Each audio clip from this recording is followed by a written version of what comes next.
Okay, this is week 10 of your Wills and Estates class.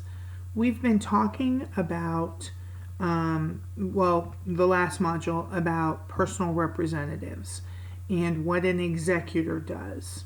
Today we're going to go through very briefly, because I'm going to give you extra work to do on personal representatives. We're going to go through what happens if you die intestate. So you die without a will, there's no executor. What do? Who's going to end up being the personal representative for the estate? Well, whoever steps up. Usually it'll be a spouse or a child, somebody who says, look, mom or dad or grandma died, they did not have a last will and testament. In this case, the court and the court alone will decide who will be the personal representative of the decedent for the estate. An administrator is the same thing as an executor without a last will and testament. When I say the same thing, it's not really the same thing, because the executor, while they're doing all the work in doing an inventory and making sure who the debtors are and what claims are against the estate and what taxes are against the estate, and getting a bank account number, getting an EIN number before you get a bank account number.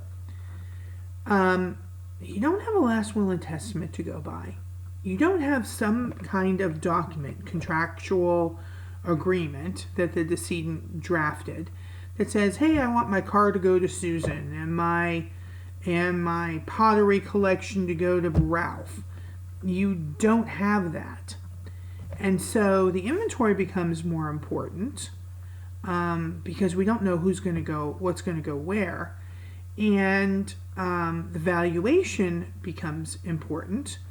And the line of succession is what's going to determine what the administrator does.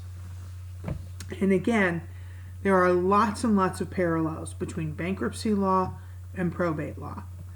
The administrator will go through the same process of appointment that an executor will. They will come forward, they will file the will, they will not file the will, they will file an application to probate the estate of the decedent and for an administrator to be appointed. Generally, in these kinds of cases, what you want to do is make sure everybody agrees on who the administrator is going to be. That family meeting becomes way more important than when we have a last will and testament. You don't really want a situation where siblings are fighting about who is going to be the administrator for the parent's estate. You're trying to avoid hard feelings. You're trying to get someone who the court is going to approve. Lots of times the court will just say, I'm going to have somebody else outside the family and serve as administrator. Usually it'll be a bank. And it'll cost money because they don't do it for free. The inventory becomes much, much, much more important, because we don't have a sense of who's supposed to get what. An evaluation of everything in the estate becomes much more important, because you are trying to, if you have, a spouse, you're trying to make sure that spouse gets whatever the statutory apportionment in your estate is for that spouse. If there are children, again, you've got to kind of figure out what the value of the estate is and what the value of everything within the estate is, so that you can divvy it up. Cash is easy. Stocks and bonds, okay, you can get a valuation for them. But things that are intangibles become difficult. Collections of things. I used to always joke and say, and I joke, but it's a true case where I had a decedent a mom who died, and she didn't have a last will and testament, and she had 3 sons, none of whom cooked. All of them fought over who was going to get her recipe cards. It's an intangible. It was mom's handwriting on those cards. You're never going to get that again. They literally fought tooth and nail over those recipes. Again, none of them cooked. Not one. And so my brother and I vividly remember this, stood in the office, and we made copies of the recipe cards. And every third one, brother 1 would get the original, brother 2 and 3 would get the copy. The next recipe card, brother 2 would get the original, and brother 1 and 3 would get the copy. Those are the things that you don't think about when you die intestate. If you have a last will and testament, maybe you've already written 3 originals of the recipe cards, or maybe you've said, divvy them up, and every third person get. But without a last will and testament, when you die intestate, you're kind of leaving it up to the administrator to use their best judgment to get this thing resolved. Because what you really want is for everybody to sign off at the very end of when everything is set to be distributed that they agree. You want to avoid fighting. The other thing that you should know, and I don't think I've stressed this enough in these lectures, is everything's public record. Everything. So generations from now, when someone's looking on Ancestry.com, where do you think they're getting this stuff from? They're getting it from probate records. They fought over this, they fought over that. Okay, do you really want that to be your family's legacy? You really want all your dirty laundry washed in public for the whole world to see? Literally, the entire world to see. No! So, as an administrator and as the attorney for the administrator, you want everybody to get along. If there's going to be some horse trading about who gets what, there's going to be decisions about what's going to get sold, and then the value of it distributed. Those are the things that an administrator has to do.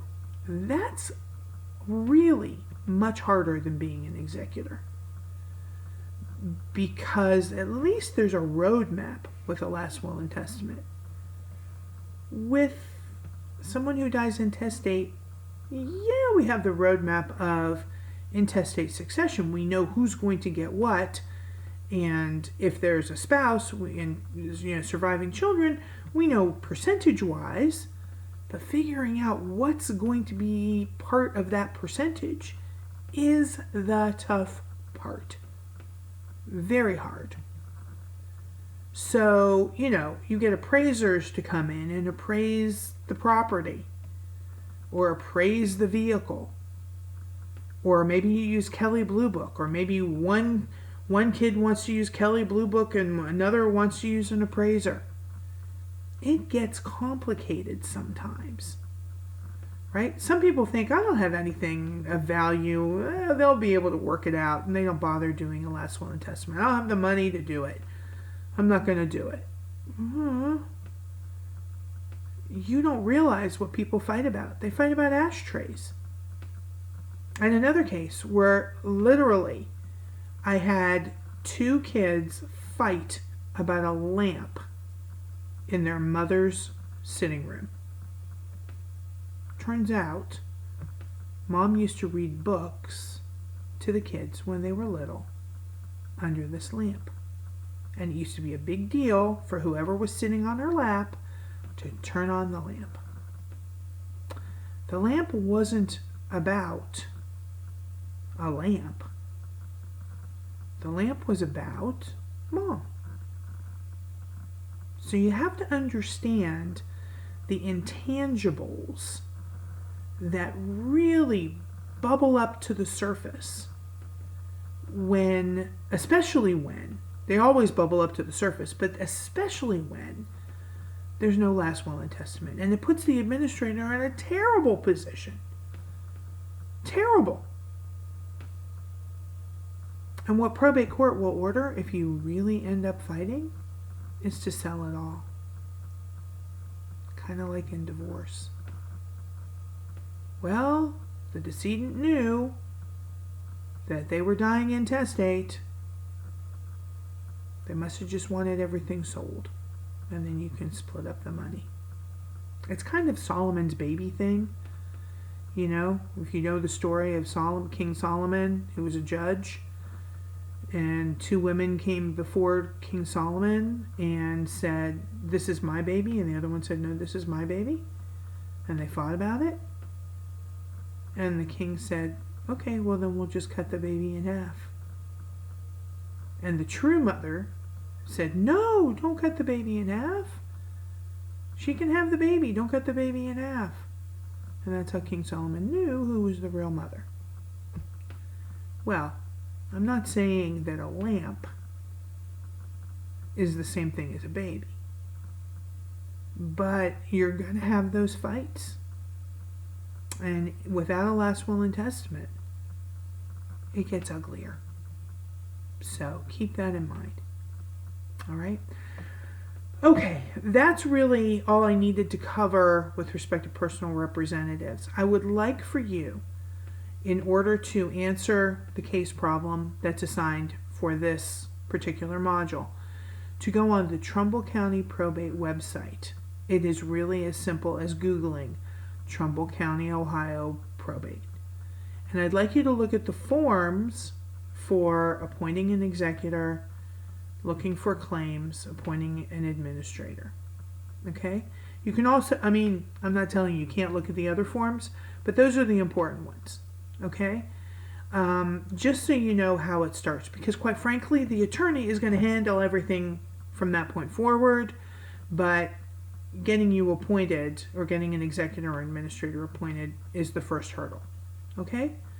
So take some time to do that. I'll give you the balance of lecture time today to do that.